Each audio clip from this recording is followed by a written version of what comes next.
वर्षांनी 3 वर्षांनी का ना आम्ही जोडीनं बुद्धगाया पाहावा असं माझी इच्छा आहे. एवढं ते मी तर फक्त बोलले म्हणे.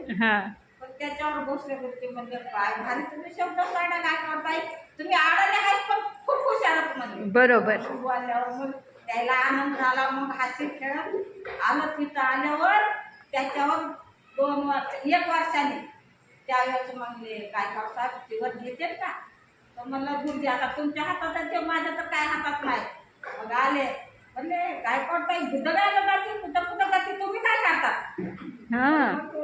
समजल्यावर त्याला मग आश्चर्य वाटलं की भोसले गुरुजी मला असं म्हणलं. तर म्हणजे भोसले गुरुजी मी काय करायला पाहिजे तर म्हणजे तुम्हाला तर 10 दिवसाचं जीवन घ्यावं लागेल. तर म्हणले असं का पण मला नाही पाळणं व्हायचं का पाळणं होत चला मी नेतो. मग नेलं तिथं गेलं तर भोसले गुरुजींना माझ्याच हाताने चिवर द्यायला साधू साधू साधू द्यायचं तुमच्या हाताने काय होतंय गेलं तर म्हणले मला काहीतरी करायला लागले चिवर द्यायला.